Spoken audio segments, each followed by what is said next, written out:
Not a lot of MR being built up as the Twitch support. I think Kalista is a better choice. There are so many picks that Kyle could do. Karma also makes a lot of sense, but they'll lock in the Kalista. And this is going to be a duo that is very difficult to deal with here for the Sivir because you can't spell shield a large majority of this damage that's coming through. And it's not about the Sejuani. You know, yeah, you could spell shield her ultimate if you get caught, for example, in the middle of the map. But it's a cleanse game. There's a lot of different threats. There's a lot of different CC. And Kalista can save the Varus at any given point in time and then send him in as a bomb to link the CC of the Sylas and Sejuani.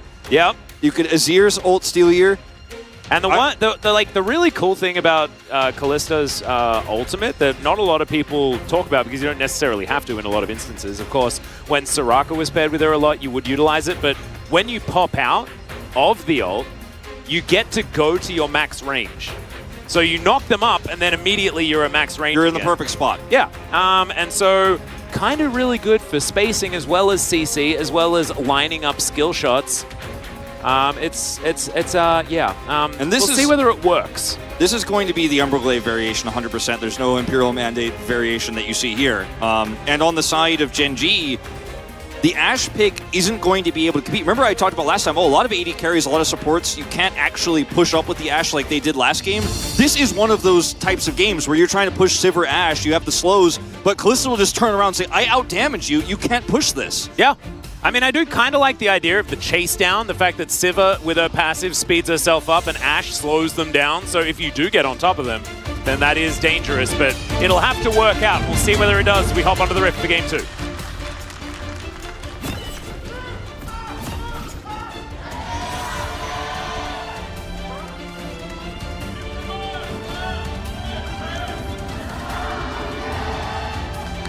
Any Lucy Lawless fans in the chat? Any Xena Warrior Princess fans? Because that is the Xena Warrior Princess Sivir skin. Probably my second favorite after Pack Sivir, which is my favorite skin in the game. Where's Pizza on your tier list? It's third as far as Sivir skins are concerned. For me, it's Pax first, Pizza second. The rest, it's not Pax or Pizza. It's not even. It's not even the Pizza. It's the sneaky skin. We know. Definitely the sneaky skin.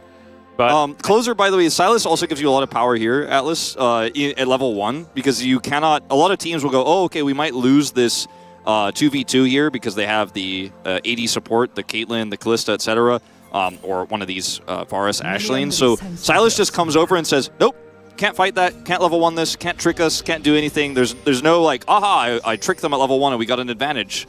Can't do that. Sylas just shows up and it's over. Yeah, he says no. It's kind of what Valdez was talking about. If there's a Sylas in the game, things just become really difficult.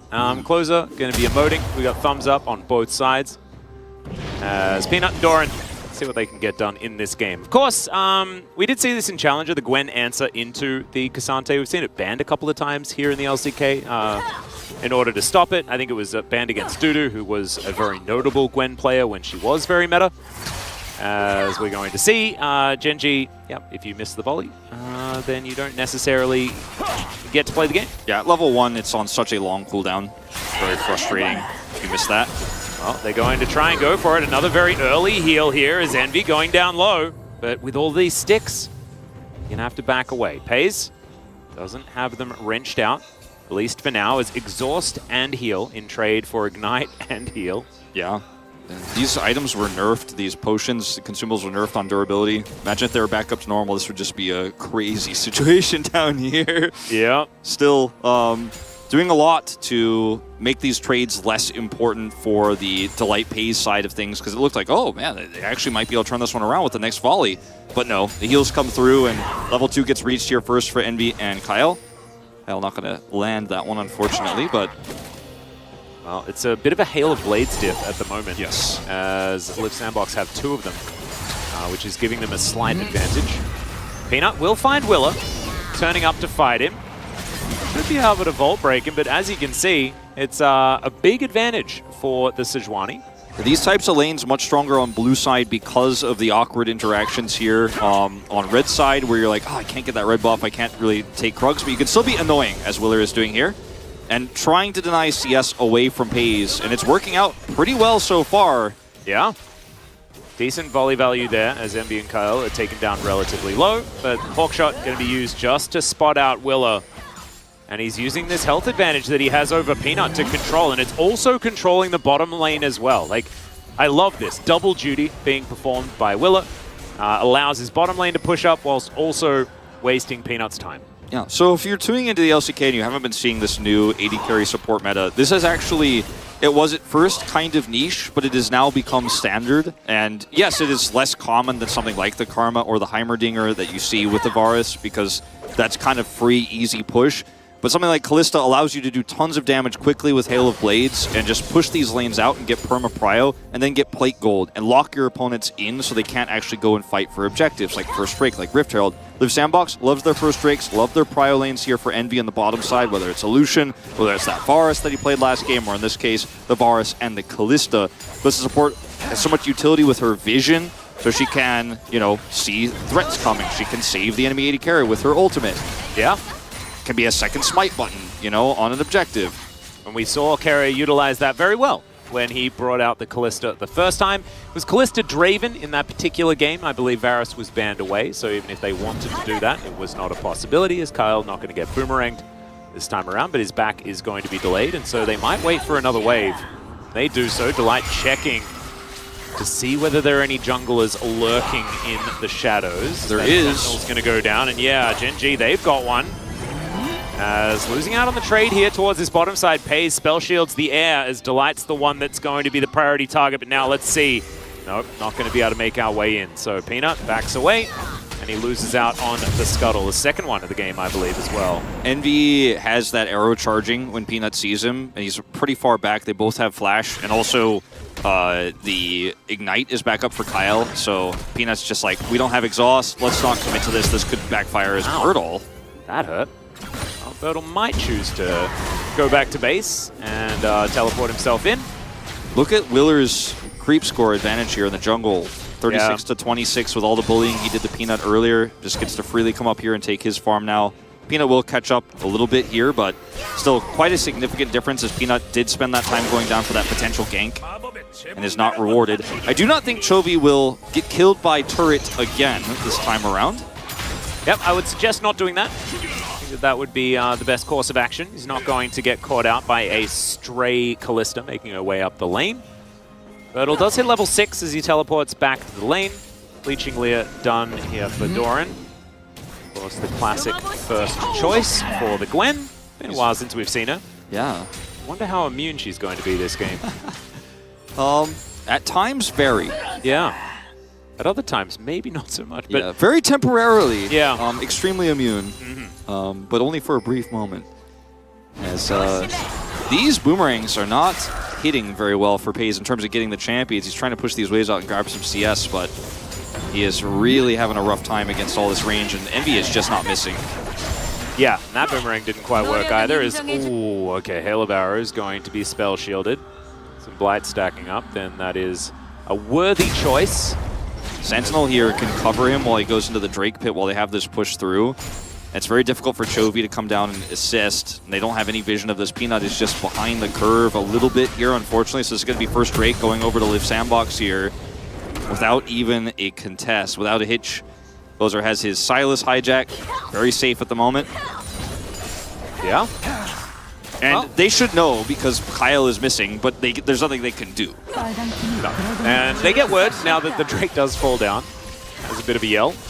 And lets everyone know. So once again, Live Sandbox playing towards the Dragon and continuing to not really care too much about Rift Herald, which is going to be spawning in a little bit of time. Kyle will build the Umbroglaive, just to kind of explain this to people who, again, who's heard about how hyped this series has randomly become because Live Sandbox are performing well and a lot of people tuned in. You go for Umbroglaive, doesn't have enough for the Dirk just yet, but should be backing fairly soon here. They haven't been able to secure this plate either. But that's another reason why AD carries in the support role are so viable right now, is because the Umbroglaive gives you extra utility. As here comes Willer with 6. This could be a successful dive here if the ult is good. Peanut also shows up, but they can turn and kill the Vi. Yeah, we'll see where the Chains of Corruption will come through, and yeah, there it is. Delight gonna have to walk it out though, as Peanut Vault Breakers to get himself back over to the rest of his team. Hawkshot to spot out what's going on. As Closer makes his way down, and you might say that that was a failed gank, but they get heal, flash, and they're gonna get plates. Yep, they're gonna get so much plate money here. 100% worth, and Peanut just kind of walks over to say, all I'm here to do is to maybe make sure one of my bot laners doesn't die, and then leave.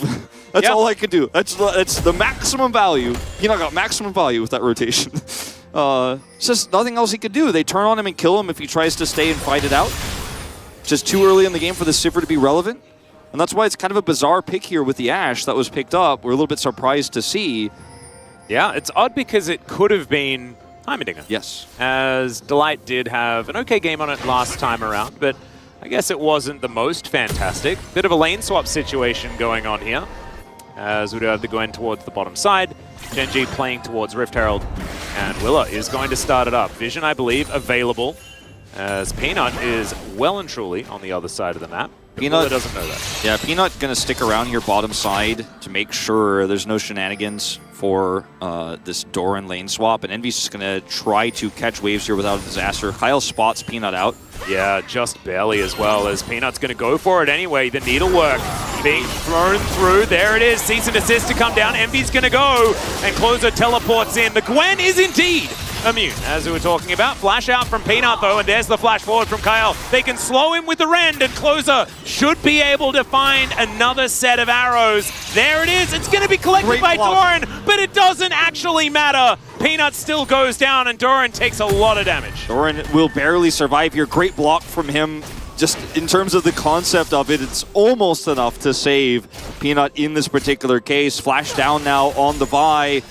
Lane swap here. Very successful, though, in that it's given a lot of space here for Pays to farm. Peanut's able to trade a kill here on the bottom side, and Doran just sits down there and is catching all those waves. So Genji turning what looked like it was a very bad and snowbally situation here with this Kalista support into a pretty viable situation. You know, Birdall up there on the top side just kind of having to catch against the Sivir, and Genji have stemmed the bleeding with this lane mismatch for a little while here. Yeah. Oh, man. Liv Sandbox just so impressive, the way that they've played out this early stage of the game. Their drafting also has been very impressive, but it's how they move and how they understand when their champions are strong that really has caught me unawares, Wolf. I think I'm going to have to give them a public apology from what I said on the Pog stage. It was definitely a long time ago, and the improvement has just continued.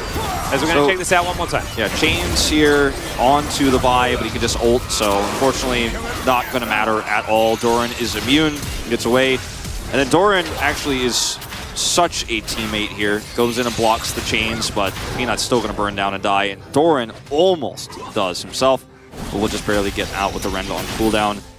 With Sandbox here, going to go ahead and take this Herald now. Yeah. It's a very late take, but still going to go into their pockets. A lot of gold and some more plating for this Varus here now in the mid lane with the lane swaps. Well, arrow. Okay. He fired forward, traded back immediately, as Delight says, please no.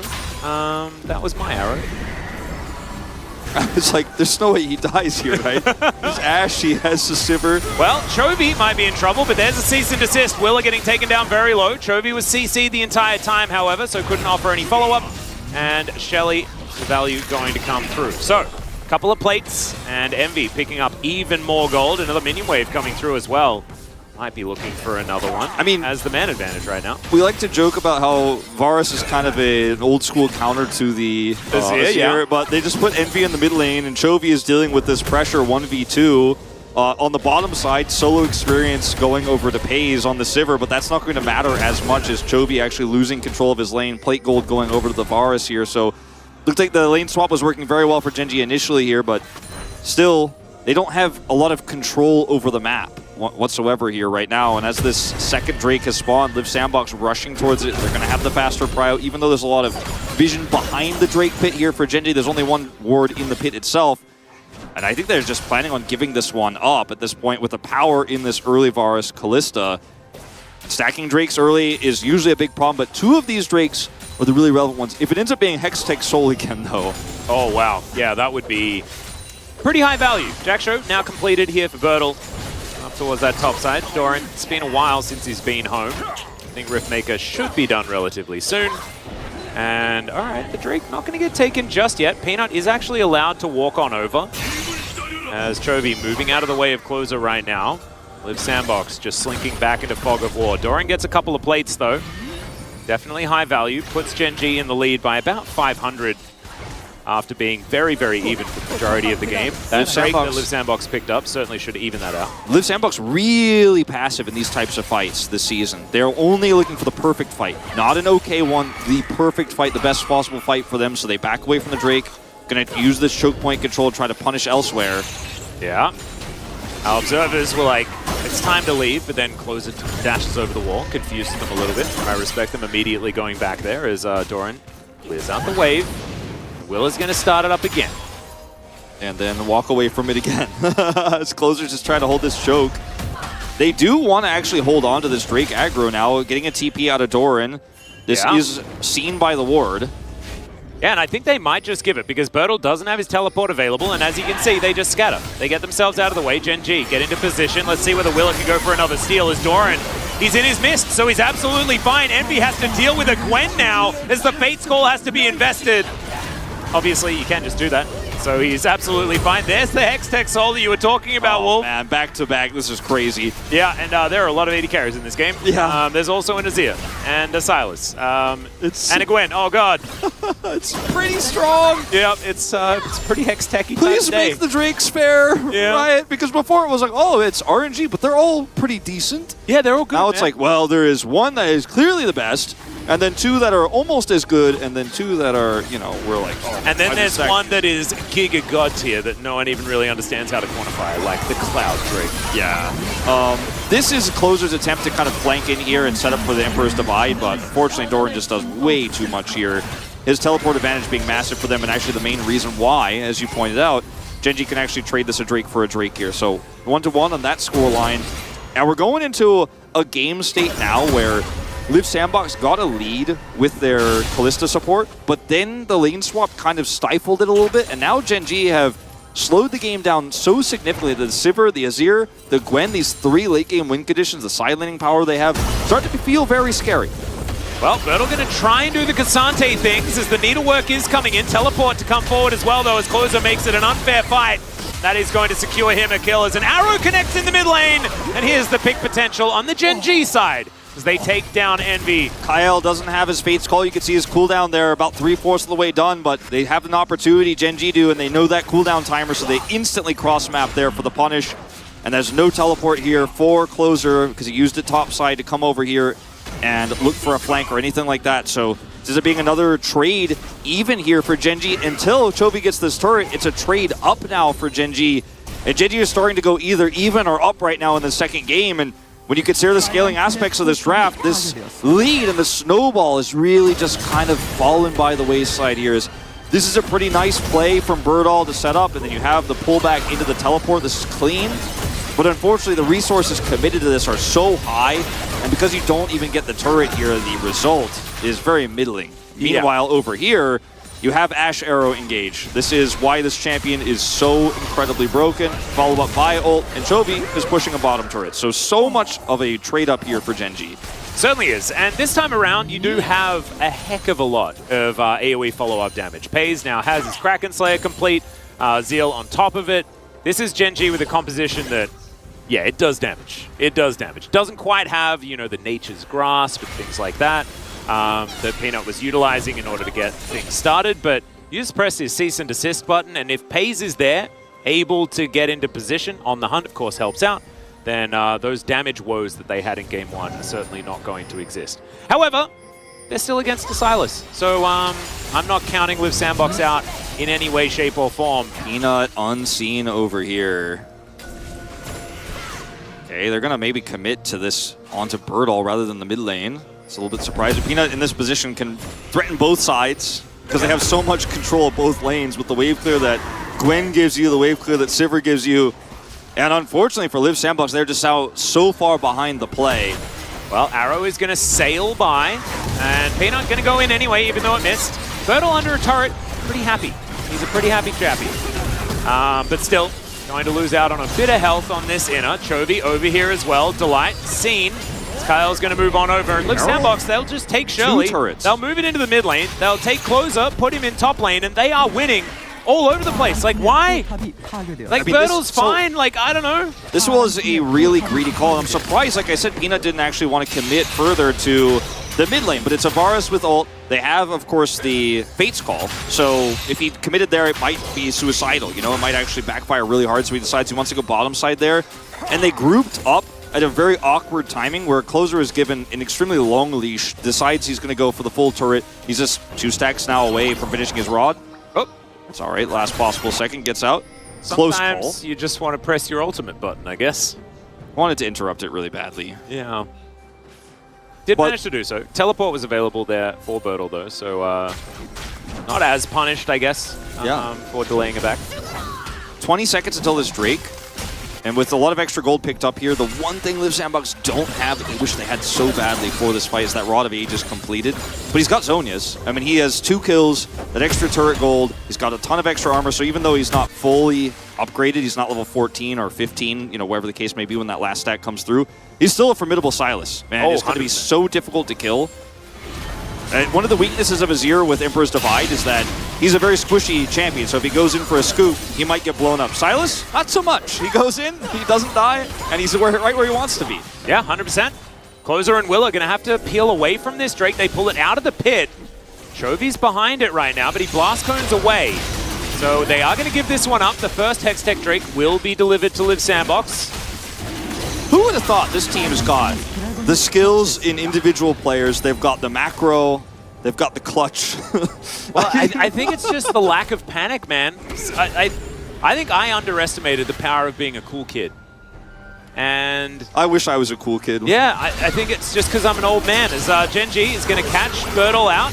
They might get their wish here, but he does unstoppable a lot of it. Oh, the ult doesn't quite get through, and so he is not going to Cassante his way out of this one. Can they start Baron? I don't think so. They're grouped up around it. Liv Sandbox are very aware of the possibility here, even though it's early days, right on spawn. He's going to get a TP out of Closer, though, because he just knows, I'm not messing around with this. I'm not defending a turret bottom side here, so Chovy's going to have to push really far if he wants to force.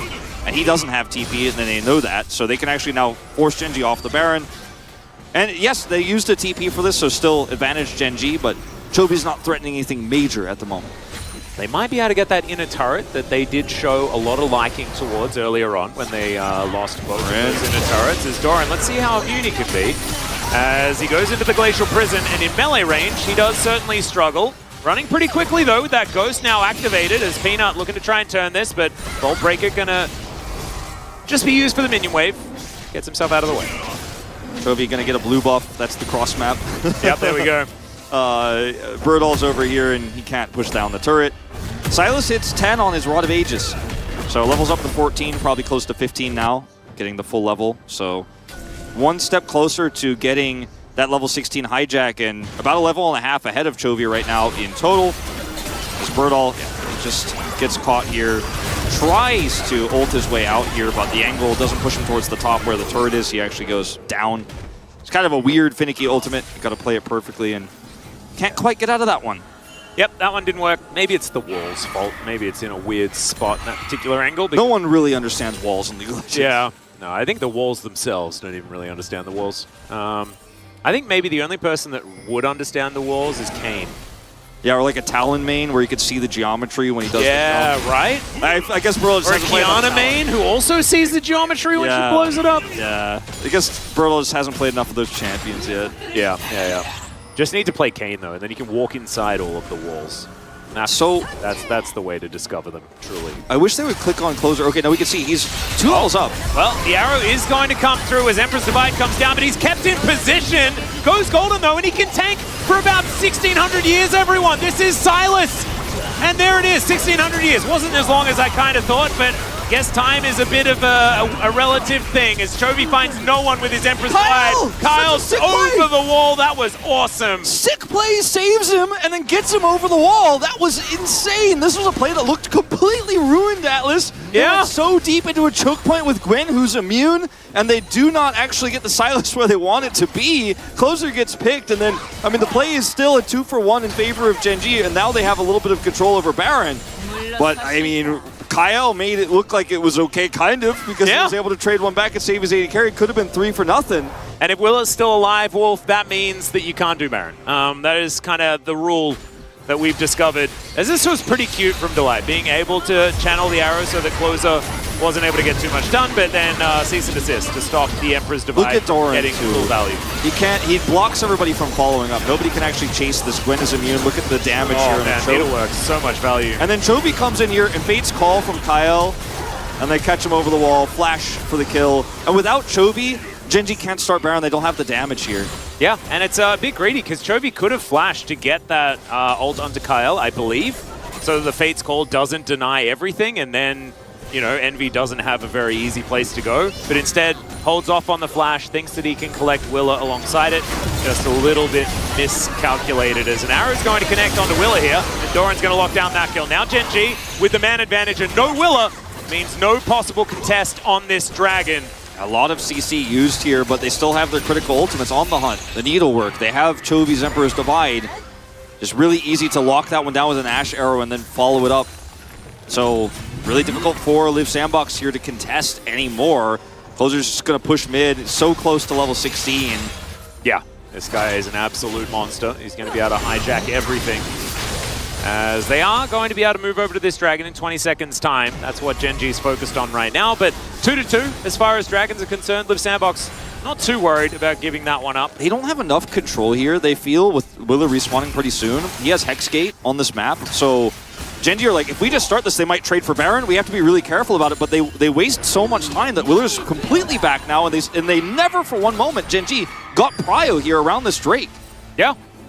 Closer able to just wander his way in. And he just needs to be so respected in this game. He is so scary, as there's his version of the cease and desist as they look to lock down Peanut. He goes golden as well as the Varus locks up that kill. Pays trying to get the work done as Doran, massive damage. Will is straight back to the death chamber once again.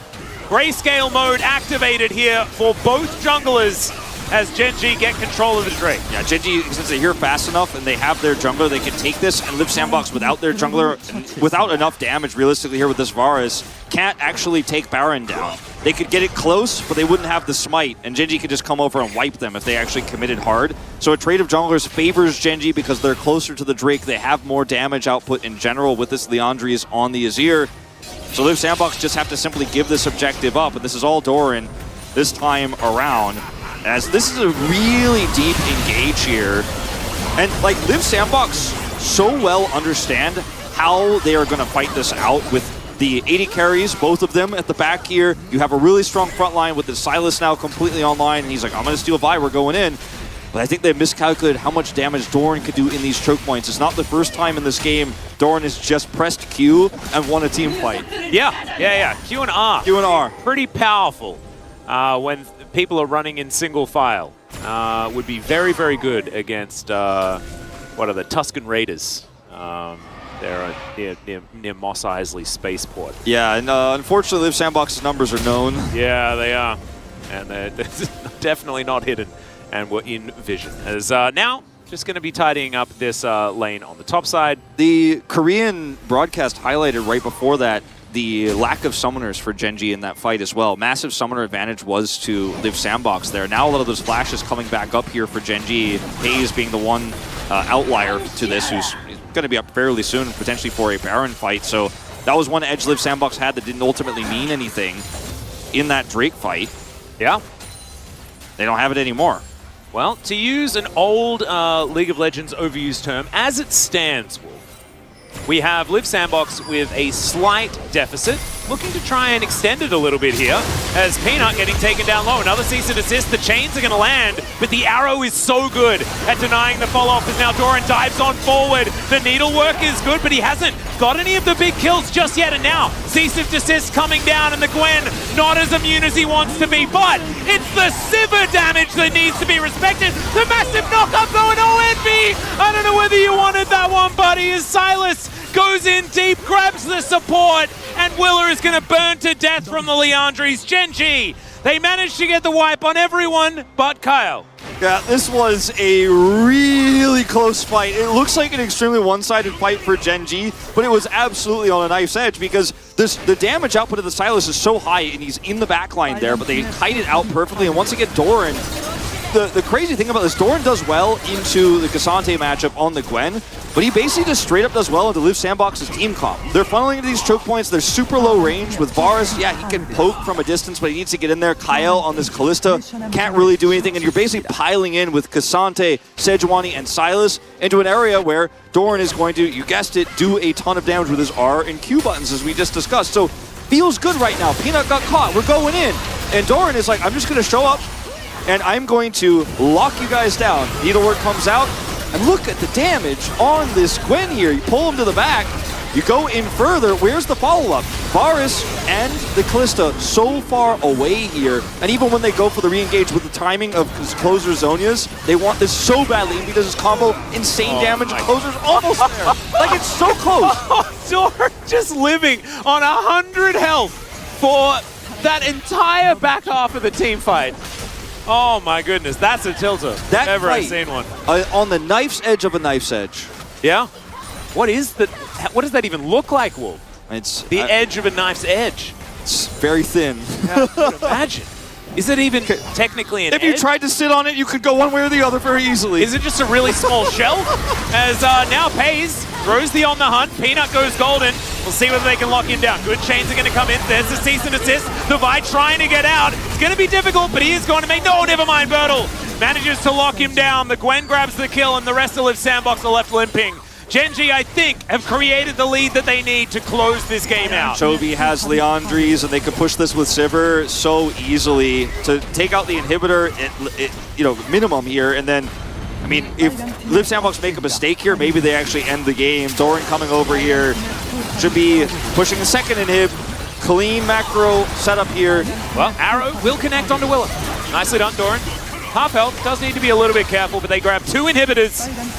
And, okay, Pays kind of left to the wolves a little bit. Doran's like, nah, buddy, sorry, you are... Okay, well, he's going to at least try to escape. Never mind, he's fine. He's fine, totally fine.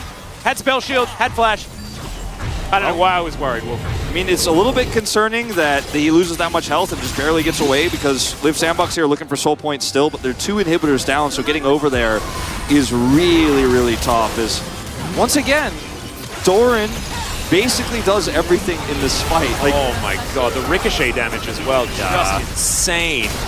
Well, this is a different fight than I thought. I thought we were going to the inside, the pushing fight where Doran does a million damage. Yeah, that was ricochet damage, all of that one. Yeah. Gen.G, despite losing a lot of health bars there with the late respawns here at 30 minutes for Liv Sandbox, I mean, and the super minions they have to deal with, they just cannot get to this Drake first. Gen.G take it out. It's soul point only, but it's not good news. Arrow. And, Wolf, I've realized the genius of the Gen.G composition. You want to hear me out? I'll hear you out, yeah. So, Sivir has been struggling, right? Because we've seen Sivers in compositions that are built around her and her ability to do damage. What Gen.G have done is that they've created a composition with only threats outside of Delight, I guess, but he's Ashe in her current state, right? So, people kind of ignore the Sivir. She just kind of runs around. They ignore the Gwen, too. Like, both of these champions are so good when Liv Sandbox clump up in choke points. It just keeps happening. Yeah, and they do just so much damage in general in an AoE. And you don't really notice you're just dead. You know, you get ricocheted a few times, and sometimes that's like half of your health bar if you're standing too close to one another. And Liv Sandbox are a team that do like to team fight when they can. And grouping up is certainly something that you often do in that circumstance. Peanut Trying to look for Willa. This game is still winnable for Liv Sandbox if Gen G mess up really bad. Like, if there's one bad angle and Liv Sandbox get a wipe, this game is theirs again. Oh, absolutely. So you got to be super patient as Gen G are. Well, they're going to dive on forward. We'll see whether Doran can survive this. The answer is kind of yes, but Vi is already dead. Doran goes into his Zhonya's, but can he get to safety? Yes, he can. Of course he can. It's wet. Of course he can, you say? Yeah. Because he gets away with like 5% health. That's what he's been doing all day, Wolf. I know. And Liv Sandbox just barely survived. You're staving off the pressure. Closer's not willing to go in on Chovy. I thought Doran was about to cancel his back to take the fight. Kind of assumed that was going to happen. Well, his W is probably coming right back up, and Chovy's there with Emperor's Divide and Leandri's, and I think it was the right choice for Closer to not go in there and try to commit to this one. As look at how slowly they're trying to push through, using the arrow as best as they can to set up for a pick. Doesn't work out. Doran goes on a flank angle, uses his ult here. Peanut's going deep. And then they stick around a little bit too long on this one. Doran has some immunity, and in the stopwatch he has more immunity, but he's actually got to get out of here, and then that's the end of this fight, that's the end of this push. But it is just a sort of single pick for Liv Sandbox in the end. They were the ones backing away because their health bars were low, but still, pretty good news for them as Hawkshot sails by, gets a fair bit of info on the reset timer for Kyle. Grabs the Serpent's Fang, trying to deny some of the shielding that is available here for Gen G. Gen G should be able to do this Baron on spawn with 2 inhibitors still down. They're respawning fairly soon here, but the timing of this is really unfortunate for Liv Sandbox. Baron is up and ready. Yeah, and it's a minute and a half then after. The Hextech Soul will be available for Gen G as well. That timing couldn't be better if Gen G are able to get over to that Baron pit and get control to take it on spawn. It looks like the answer is going to be no, though, as Liv Sandbox have been able to clear themselves an avenue towards the Baron pit as Arrow is going to sail in. Willa in trouble, and he's the jungler. You got to keep him alive. Glacial Prison comes down. They look to lock up the Gwen. As now Closer with some needlework of his own. Envy is so incredibly low, but he limps out of the fight. He can still offer a lot of damage from range. And still, I think he's going to have to go back home. He's going to have to back home, or go back home, excuse me. He's going to have to back, and Birdall, okay to skip words, I reckon, because there's a lot of action, Wolf. Yeah. And Envy's going to just... He's like, give me all the health I can get, and then I'm going to have to deal with this push here, but I'm not going to be able to come over to Baron for a long time. Liv Sandbox, though, with a lot of pressure here around the Baron pit itself. The fact that he lives there is actually really huge. Vi ultimate down, you know? Needlework coming back here, but down for a little bit longer, and Liv Sandbox have enough time to look for, again, I always say, air quotes, a fair fight here, a 5v5 fight that could determine the game when it looks like Gen G, from 7,000 gold up here, it should be theirs no matter what, but inhibs are respawning. All it takes is one fight for Liv Sandbox here, and that's one positional error. Doran steps one step too far forward and gets picked, or has to waste his ultimate, or Chovy gets caught. It's just with all the vision that Gen G have set up around the Baron pit, it's so difficult for Liv Sandbox to make it happen. Yeah, and Peanut now can just sort of wait, as both inhibitors have respawned. That is definitely good. Gen G looking for a flank angle. Envy gonna get sniped! The Fate's Call is not off cooldown, so he's going to get taken. Peanut is going to lock up the kill, and now Willa is the next target. The perfect option as Peanut, he found his window, and he immediately dove through. A double kill for Pays. This should be the ace. Closer is going to try as he might to get this one working for them. Emperor's Divide comes in, and yes, the Ashe dies, but that's the end of the game. Gen G bring us to 1-1. You know, these two teams said, wouldn't it be interesting if we let Ashe through the draft? It's been a little while in the LCK since we let Ashe through the draft. You know, people haven't seen that Arrow gameplay in a few days. Here in week 3, we're a little Ashe starved. Let's just let that one through and trade wins here. We're 1-1. I'm worried about Gwen. Who left Gwen through the draft, man? I feel like I'm back in last year or something like that. Doran, look at how hyped he is, too, after a game like this. He knows he made such an impact. He's popping out of his chair. He's waiting to get that high five from Score. He's like, oh, Score, I did good, didn't I? And Score's going to say, yeah, you did. Yeah, you did. This was the right call to pick the Gwen. And so many of these fights were actually just defined by Doran pressing R and Q in choke points and shutting down the Sylas. And Chovy, in a lot of the late game fights, just never Emperor's Divided because he was like, I'm just going to wait, just in case, I'm going to hold it. Yeah, I don't want that Emperor's Divide that got Fate's Cold. He's like, I don't want that again. I don't want that again. You know, that mean people on the internet are going to focus just on that one play. He's like, I don't want to push them away from our team either. I just want them to be on top of Doran. Yep.